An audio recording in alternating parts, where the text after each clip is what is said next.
Hi and hello everyone, welcome back to Sprint to PSC. So we are discussing the history of Tamil Nadu board of class 12th and ये chapter 12 भी है जहाँ पर हम पढ़ रहे हैं ब्रिटिश इंडिया आफ्टर 1858। जब पूरा पॉलिटिकल चेंज हो गया भारत का, उसके बाद कैसे भारत में ये जो ब्रिटिश का रूल है वो चल रहा है, वो समझने की कोशिश कर रहे हैं। तो हम दो फेज़ पढ़ चुके हैं, लॉर्ड लिटन एंड 84 तक आपके लॉर्ड रिपन। इनके अंदर जो जो रिफॉर्म्स हुई, सारी चीज़ें हुई, वो भी हम डिस्कस कर चुके हैं। लास्ट सेक्शन हमारा बचा है, that is to discuss and सबसे इम्पॉर्टेंट लॉर्ड कर्जन। इनके अंदर बहुत ही इम्पॉर्टेंट एक एक्टिविटी हुई थी, that is the partition of Bengal in 1905, right. तो इनके अंदर लॉर्ड कर्जन के अंदर एजुकेशनल रिफॉर्म समझेंगे, पुलिस मिलिट्री रिफॉर्म समझेंगे, कलकत्ता कोऑपरेशन एक्ट समझेंगे, प्रिजर्वेशन ऑफ आर्कियोलॉजिकल ऑब्जेक्ट समझेंगे एंड ऑफ कोर्स पार्टीशन तो समझेंगे और इनके एस्टिमेट्स। तो चलिए स्टार्ट करते हैं। सो देखिए, इनका टाइम पीरियड आप याद रखिए 1899 से 1905 तक। अब ब्रिटिश जितने भी ब्रिटिशर्स रूलर्स आए हैं, है ना, तो इनको सबसे हायर पोजीशन पे रखा जाता है, जैसे कि वेलेस्ली, डलहौजी। अब वेलेस्ली और डलहौजी ने क्या क्या किया था, इन्होंने एक्सपेंशन किया था, इनकी वजह से ब्रिटिशर्स का स्ट्रॉन्ग होल्ड हुआ था भारत में, राइट। तो उसी तरह से कर्जन भी कुछ ऐसे काम करेंगे जिसकी वजह से भारत में उनका स्ट्रॉन्ग होल्ड हो जाएगा। ही वॉज अ थॉरो इम्पीरियलिस्ट। अब आप पूछेंगे कि इम्पीरियलिस्ट क्या होते हैं। इम्पीरियलिस्ट का मतलब होता है साम्राज्यवादी। इम्पीरियलिज्म आइडियोलॉजी होती है, जो भी लोग इम्पीरियलिज्म की आइडियोलॉजी को मानते हैं उनको इम्पीरियलिस्ट बोलते हैं। और इम्पीरियलिज्म की आइडियोलॉजी के अकॉर्डिंग इसका मतलब होता है extending the rule over to the people and other countries, right. तो अभी इम्पीरियलिज्म की पॉलिसी को सपोर्ट करते थे, तो उसके लिए वो फर्दर स्टेप्स भी लेंगे। एडमिनिस्ट्रेशन को एफर्ट बनाने के लिए Lord Curzon overhaul the entire administrative machinery. इनका जो इंटरनल एडमिनिस्ट्रेशन था वो हम बहुत सारी चीज़ों के हेड्स में समझेंगे, जैसे कि एजुकेशनल एंड फर्दर रिफॉर्म्स। तो समझते हैं एजुकेशनल रिफॉर्म्स को पहले, ठीक है। तो जब हम बात करते हैं कर्जन के एजुकेशनल रिफॉर्म्स की, so Curzon took a very serious view of the fall in the standards of education and discipline in the educational institutions. इनके according universities had degenerated into factories. तो इनका कहना था कि अब यूनिवर्सिटी फैक्ट्रीज बन गई हैं जो पॉलिटिकल रिवॉल्यूशनरी हो रहे हैं, क्योंकि अब तक क्या है, अब रेसेंटमेंट आने लगा था भारत में, ठीक है। तो उनका कहना था कि यूनिवर्सिटी में पॉलिटिकल रिवॉल्यूशनरीज पैदा हो रहे हैं।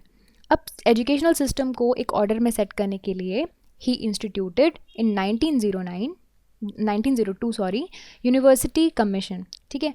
क्या किया,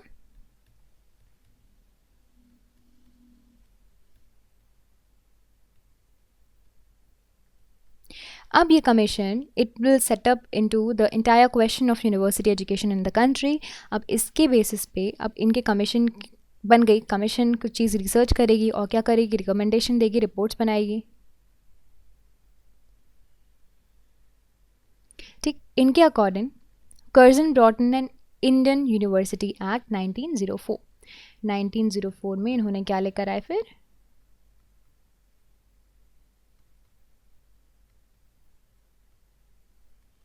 ओके। अब ये जो जितनी भी यूनिवर्सिटी भारत में काम करेंगी वो गवर्नमेंट के कंट्रोल में आ गई, जैट के अंदर। ये हो गए एजुकेशनल रिफॉर्म्स। इससे एजुकेशनल रिफॉर्म से उन्होंने सोचा कि जो पॉलिटिकल रिवॉल्यूशनरी है उनको कंट्रोल किया जा सकता है अगर उनको गवर्नमेंट के कंट्रोल में लेकर आया जा सके।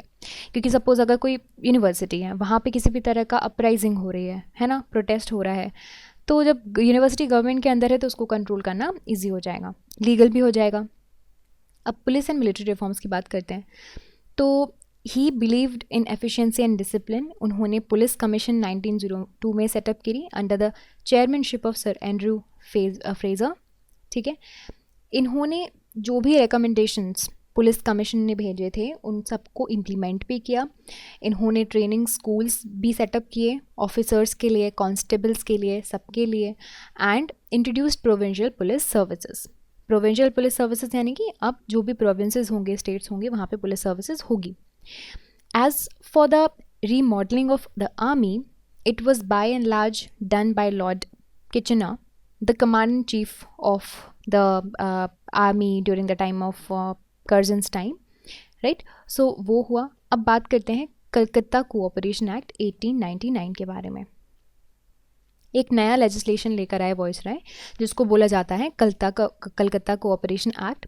अब इस एक्ट के अंदर क्या था, इसमें क्या हुआ था, अब इलेक्टेड मेंबर्स जो होंगे, ओके, उनकी स्ट्रेंथ जो थी वो रिड्यूस कर दी गई and that of the official members were increased. तो अब जो भी लोग इलेक्ट होंगे उनकी कम संख्या होगी और ऑफिशियल मेंबर्स जो होंगे, जो कि जिनको सिलेक्ट किया जाएगा, जिनको रिक्रूट कभी भी गवर्नमेंट कर सकती है, वो इंक्रीज कर दी गई। कर्जन ने क्या किया, Curzon gave more representations in the English people against the Indian in Calcutta cooperation. तो इन्होंने क्या कहा कि अब कलकत्ता कोऑपरेशन में क्या होगा कि इंग्लिश और जो इंग्लैंड के लोग होंगे उनका स्ट्रेंथ ज़्यादा होगा और इंडियंस का कम होगा। ठीक है, अब ये चीज़ तो किसी को भी पसंद नहीं आएगी। इंडियंस ने रेसेंट किया कर्जन के खिलाफ, है ना, and there was a very strong resentment by the Indian members against the Curzon's anti people measures. अब बात करते हैं preservation of archaeological objects. So इनको ना बड़ा शौक था कि क्या करें, एंशियंट मॉन्यूमेंट्स हैं जो जिनकी हिस्टोरिकल इंपॉर्टेंस है उनको प्रिजर्व करके रखा जाए। अब तक कोई भी वॉइसराय ऐसा नहीं आया और इनके बाद भी नहीं आया जिन्होंने आर्कियोलॉजिकल ऑब्जेक्ट्स में इतना ज़्यादा इंटरेस्ट दिखाया हो। इट वाज द कर्जन जिसको इंटरेस्ट था। तो इन्होंने ना एक एक्ट भी पास कर दिया इसके लिए। ठीक है, अब एक्ट का नाम था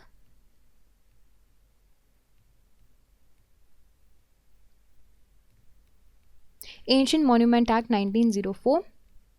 ठीक है, अब इसमें ऑब्लिगेटरी कर दिया इस चीज़ को on the part of the government and the local authorities to preserve the monuments. तो जो भी आर्कियोलॉजिकली इंपॉर्टेंस रखने वाली जो आपके वो होंगे ना मॉन्यूमेंट्स होंगे, उनको प्रिजर्व करने किसकी रिस्पॉन्सिबिलिटी बन गई, गवर्नमेंट की, और जो भी लोकल अथॉरिटी होगी उनकी रिस्पॉन्सिबिलिटी बन गई। ठीक है, तो अगर इनकेस अगर सपोज डिस्ट्रक्शन भी हो जाए तो भी वो नाराज़ हो जाएंगे, तो भी वो ऑफेंस माना जाएगा। अब कर्जन के टाइम का सबसे इम्पॉर्टेंट इवेंट है the partition of Bengal in 1905। ठीक है, तो 1905 4 जुलाई, वेरी फेमस डेट। कर्जन ने क्या किया, बंगाल को 2 प्रोविंसेस में डिवाइड कर दिया। ठीक है, एक प्रोविंस बनाया ईस्टर्न बंगाल, है ना, and there was a like new province of the eastern Bengal and Assam इसमें इंक्लूडेड था, है ना, पूरा आसाम इंक्लूडेड था, डेक्का वाला रीजन इंक्लूडेड था, एंड यू कैन से राजशाही चित्तगोंग डिवीज़न जो बंगाल का है वो यहाँ पे इसमें आया था। ठीक है, हेडक्वार्टर यहाँ पे बना दिया डेक्का। तो इसमें आपका बांग्लादेश वाला रीजन भी आ रहा है, ये पार्ट आप देख रहे हैं ना, चित्तगोंग आजकल बड़े फेमस हैं ये सारे reasons due to the Rohingya crisis, right. So ये उस वक्त पे वहाँ पे ईस्टर्न बंगाल में उसको कर दिया। ठीक, सो बेसिकली ये टेरिटोरियल रीऑर्गेनाइजेशन था बंगाल प्रेसिडेंसी का। सो ये हो गया आपका ईस्टर्न बंगाल। अब एक दूसरा पार्ट था रेस्ट ऑफ द बंगाल। ठीक है, जिसमें आपका जो रेस्ट ऑफ द बंगाल वाला रीजन है, जहाँ पे आप मान लीजिए बिहारी जोरिया वाला रीजन, वेस्टर्न रीजन आप बंगाल का मान लीजिए, वो डिवाइड कर दिया। ठीक, ये 2 चीज़ें इन्होंने डिवाइड करी और इन्होंने अपना जो एक्शन है वो जस्टिफाई किया ये बोल के कि हमारे लिए एडमिनिस्ट्रेशन के लिए ईजी हो जाएगा अगर हम इस तरह से डिवाइड कर देंगे, डिवीजन कर देंगे, है ना। And but in actual sense यहाँ पे हिंदू और मुस्लिम्स को इन्होंने डिवाइड किया था। ठीक है, you will see eastern Bengal जो बांग्लादेश टक्का वाला रीजन है, वहाँ पे majority of the people they were Muslim community, और आपका जो वेस्टर्न बंगाल वाला रीजन है वो आपका क्या हो जाएगा, हिंदू कम्युनिटी। अब इसकी वजह से क्या हुआ, एंटी पार्टीशन एजिटेशन स्टार्ट हो गया कि यार हमें पार्टीशन नहीं चाहिए। तो इसकी वजह से जो हमारा नेशनल मूवमेंट है वो बहुत ज़्यादा इंटेंसीफाई हुआ, and you can say that जो पार्टीशन ऑफ बंगाल था उसने जो सेकेंड इनिशियल थ्रेस्ट था हमारे इंडियन नेशनलिज्म के लिए वो देना स्टार्ट कर दिया था। और यहाँ से ही आपकी पूरी मॉडर्न हिस्ट्री की जो मेन कहानी है वो शुरुआत हो जाती है, हमारे फ्रीडम स्ट्रगल की कहानी यहीं से ही शुरुआत हो जाती है। ठीक है, तो अब देखते हैं कुछ एस्टिमेट्स लॉर्ड कर्जन के। इन्होंने जो ऑफिस है वो 40 ईयर्स, जब ये 40 साल के थे तब ये अज्यूम किया था।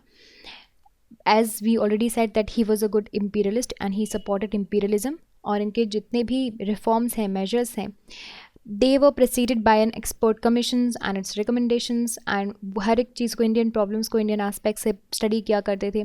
इन the beginning Curzon's earn popularity and admiration by the Indian people, but partition के बाद इन्होंने अपनी पूरी इज्जत खो दी थी. तो ये बात हो गई है आपके लॉर्ड कर्जन की. और बेसिकली हमने भारत का जो हाल है 1905 तक का फेज़ अब तक समझ चुके हैं, यानी कि आपका जो एक फ़ेज़ होता है 1858 से 1905 तक का फ़ेज़, वो हम इस सेशन में समझ चुके हैं. I hope you like this video, and by this we are finishing up this entire chapter. I hope you like this video, and if you did, you can subscribe to the YouTube channel for more videos and updates, and also you can download the Sprint UPSC app to practice book chapter and topic wise. Remember, candidates, just reading books and watching videos are not going to help you out unless you practice thoroughly. So identify your mistakes and work to improve your performance, and Sprint UPSC is the perfect app to do all of this. अगर आपको ये video पसंद आया है तो हमारे YouTube channel को subscribe कीजिए और वीडियोज़ एंड अपडेट्स के लिए साथ ही साथ डाउनलोड कीजिए स्प्रिंट यूपीएससी ऐप. यहाँ पर आप अपने books chapter and topic wise practice कर सकते हैं. देखिए, सिर्फ बुक पढ़ने से और वीडियोस देखने से मदद नहीं मिलेगी. जब तक आप अच्छे से प्रैक्टिस नहीं करोगे तो अपने मिस्टेक्स को जानिए, परफॉर्मेंस को इंप्रूव कीजिए, और स्प्रिंट यूपीएससी इसके लिए परफेक्ट ऐप है. I will see you soon in the next video. Thank you very much.